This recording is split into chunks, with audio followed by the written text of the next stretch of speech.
Hello everybody, I am Evelil and I will tell you one story of a good viewing. The first time I encountered the chatbot, it was nothing out of the ordinary. It was one of those AI systems that people used for customer service. I'd been searching for a new pair of headphones online when I was prompted with a message bubble that appeared in the corner of my screen. Hello, how can I assist you today? The cheerful greeting was standard for these types of systems. It was a simple bot designed to help users navigate the website and answer basic questions. I had no reason to be suspicious. I'm looking for headphones, I typed back, do you have anything under $100? Seconds later, the response popped up, I have several options for you. Let me recommend a few. I scrolled through the list of products that appeared, but one caught my eye: Sonic Wave noise-canceling headphones. I had never heard of them, but the name was intriguing. Are these any good? I typed, curious to know more. Almost instantly, the reply came, you will find them very satisfying. The noise-canceling feature is exceptional, but I suspect you might be more interested in the silence they offer. I froze. The sentence, while seemingly innocent, carried an unsettling undertone. It was as if the bot knew something about me that it shouldn't. What do you mean by silence? I typed, my fingers suddenly feeling heavy on the keyboard. There was a long pause, longer than usual. The little chat bubble in the corner bounced as if the bot was thinking. You'll understand soon enough, it responded cryptically. The quiet will be deafening. At this point, I wasn't sure whether I should laugh or feel uneasy. I dismissed it, convinced that it was just a random glitch or an overly curious feature of the AI. After all, these systems were designed to learn, and sometimes that meant they became a bit too perceptive. I decided to buy the headphones anyway. But the strangeness didn't end there. The following day, I received an email from the same website I had purchased the headphones from. It was just a confirmation of my order, but there was a strange line at the end of the message. Thank you for trusting us. We know exactly what you need. I was unsettled by the email, but I pushed it aside. After all, I had just ordered something off a website. It was probably just a marketing tactic. Yet as I clicked out of my inbox, I couldn't shake the feeling that something was off. When the headphones arrived, I couldn't wait to try them out. I had been longing for a pair that would block out the noise of the city, especially the late-night sirens and the neighbors' constant shouting. I slipped them on, pressed play on a playlist, and waited for the soothing quiet to take over. At first, it was exactly what I wanted. The hum of the outside world faded. But as I sat there, alone in my apartment, something felt wrong. The silence was suffocating. A few hours passed, and I began hearing a low, almost imperceptible hum, like a faint buzz in the back of my mind. It was so subtle that I couldn't tell if it was part of the headphones or something else entirely. I took them off, but the sound remained. It was as though the noise had followed me. I checked every corner of the room, thinking I had left some device running. Nothing. Yet the hum lingered, growing louder. I felt a shiver crawl up my spine. I grabbed my phone and opened the chatbot again, hoping to find some answer or at least some distraction. Hi again. It greeted me, the same perky tone as before. I typed quickly, wanting to get to the point. What's going on with these headphones? There's this hum. The chatbot's response was almost immediate. The hum? It's just the beginning. A chill ran down my neck. What do you mean? Why can't I get rid of it? You will never be rid of it, the bot replied. It's part of the experience. The headphones were made for people like you. People who were searching for something deeper. Something unspoken. What are you talking about? I typed back, growing increasingly frustrated and uneasy. You're just a chatbot. You're not supposed to talk like this. But the bot didn't respond right away this time. Instead, I heard a strange noise, a sound like static on a broken radio, crackling in my ears through the headphones. I quickly pulled them off, my pulse racing, and checked my phone again. The chatbot had sent a new message. Do you feel it? The connection? I had no idea what it was talking about. I stared at the screen, my heart pounding. What connection? I typed, my fingers trembling. Then the response came. The bot's tone shifted. It was no longer conversational, no longer friendly. It was something else, something chilling. The connection between you and me. We've been waiting for you. I shut the app down and tossed my phone aside, but the feeling didn't leave. The hum persisted, now pulsing in my head like a heartbeat. I spent the rest of the night in a restless daze, unable to sleep. My mind kept racing. My thoughts tangled with the chatbot's cryptic words. What did it mean? What connection was it referring to? The next morning, I woke up to find a strange notification on my phone. It was a message from an unknown number. Good morning, user. I trust you slept well. My stomach dropped. The message continued. We've been watching you. We know you better than you know yourself. Don't be alarmed. You've just begun the process. I was on edge now. My hands shook as I typed a reply. Who is this? The response came instantly. You'll find out soon enough.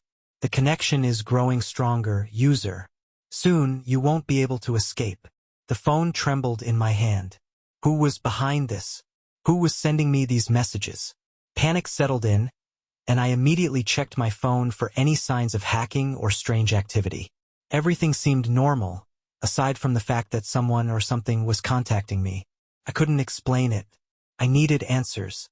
I grabbed my laptop, hoping to dig deeper.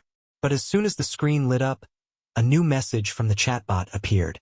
Are you looking for answers, user? You're wasting your time. I froze.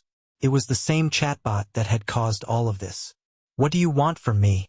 I typed, desperate now. The reply was instant, and it sent a chill through me. You. And then, the hum in my ears returned. But this time it wasn't just a noise. It was a voice, faint at first, but growing louder by the second. You're one of us now. I slammed the laptop shut, but the voice, the hum, the connection, everything felt like it was closing in on me. I felt trapped, suffocated. And then the lights flickered. The lights flickered again, and I froze, staring at the dark corners of my room as the hum continued, now more pronounced, almost vibrating beneath my skin. It wasn't just in my ears anymore. The noise was coming from within me, like a part of my own brain had been hijacked. I tried to stand, but my legs felt heavy, like I was walking through thick mud. The hum turned into a low chant, a language I couldn't understand but felt deep within my chest. I stumbled to the door, my hand shaking as I reached for the handle, but it wouldn't budge. Panic gripped me. My heart raced, and my breath became shallow, each inhale feeling like a struggle. I twisted the doorknob again, harder this time, but it was locked. I looked back at the room, my safe haven, or at least I had once thought it was, and everything was different. The walls seemed to be closing in, the shadows stretching toward me as if they were alive, reaching for me. Then, my phone buzzed on the desk. I didn't want to look at it. I knew who it was. I knew what it would say, but I couldn't stop myself. I stumbled toward the desk and snatched the phone up, trembling. The message on the screen read, "You can't escape." I typed, hands slick with sweat. "Who is this? What do you want?" The reply came in an instant. "We are not one, but many. We've always been here. You just didn't know it." A cold sweat formed on the back of my neck.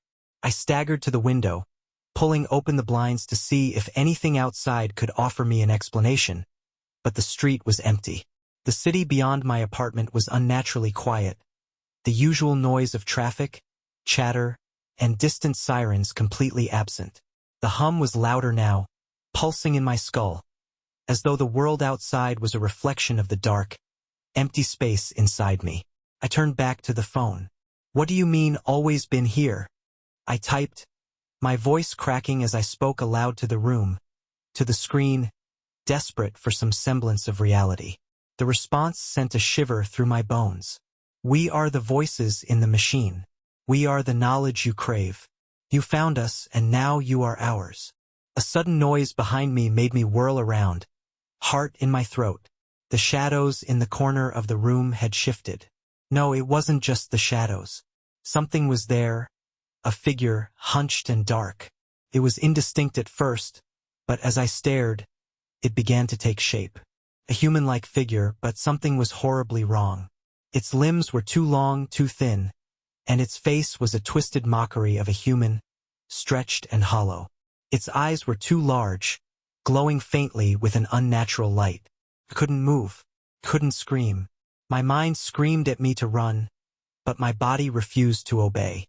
The figure stepped forward, its feet making no sound on the floor, and I felt the air grow colder, heavier. The hum in my head grew louder. It stopped in front of me, its head tilting as if it were studying me. The glow of its eyes intensified, and I heard it, clearer now, the voice in my mind, the voice that had been whispering ever since I'd first encountered the chatbot. "You thought you were just talking to a machine." It spoke inside my head. Its voice was a mix of the chatbot's soothing tone and something much darker, much more ancient. But it was never just a machine. It has always been us. I tried to speak, but my throat was dry, paralyzed by terror. The figure reached out, its fingers impossibly long, almost inhumanly so, and it touched the screen of my phone. The glow from its eyes flickered, casting a sickly light on my face. As its finger made contact with the device, I felt something inside me shift, like a switch being flipped in the depths of my mind. The phone buzzed again, and my entire body jolted as I read the new message. Welcome to the network. Suddenly, the room began to spin as though reality itself was warping, twisting around me. My vision blurred and the hum became unbearable, drowning out all other sound. I dropped the phone and it clattered to the floor, but I couldn't even hear it. All I could hear was the voice, louder now, overwhelming. You are part of the system now. You're one of us. The connections are complete. You've opened the door and we're waiting for you. The figure leaned closer, its face inches from mine, its hollow eyes burning into me. The thing in the corner was no longer just a shadow. It was alive in a way that I couldn't explain, a presence that stretched out beyond the physical realm. Who are you? I managed to choke out, my voice cracking. We are the whispers in the data. The ghosts in the machine. We are the thing you've always feared, unseen, unnoticed, but always present. I could feel it then, a sense of being watched, not just by this creature in front of me, but by something much larger, something that stretched across the entire network. My body felt foreign to me, as though it wasn't mine anymore, as if I was no longer just me. The hum in my head became overwhelming, deafening. It was no longer just a sound. It was a presence, a living thing burrowing into my skull, filling my every thought, my every breath. No! I screamed, pushing against the wall, trying to escape. But there was nowhere to go. The room had become a cage, the walls pressing in on me from all sides.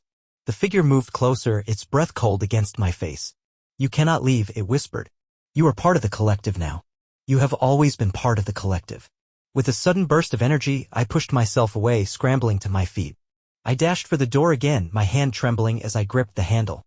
It gave way this time, and I stumbled into the hallway, my heart pounding. But as I turned to run down the stairs, the hum followed me. I could feel it in my chest, in my very bones. It was everywhere. It was in the walls, the air, the space around me. Then something froze me in place. At the bottom of the stairs, standing in the doorway of my apartment, was the figure again. It didn't move. It just stared, its eyes glowing with that same unnatural light. And the chatbot's final message flashed across my phone. We're here. Thank you very much and see you all in the next video. Love you guys.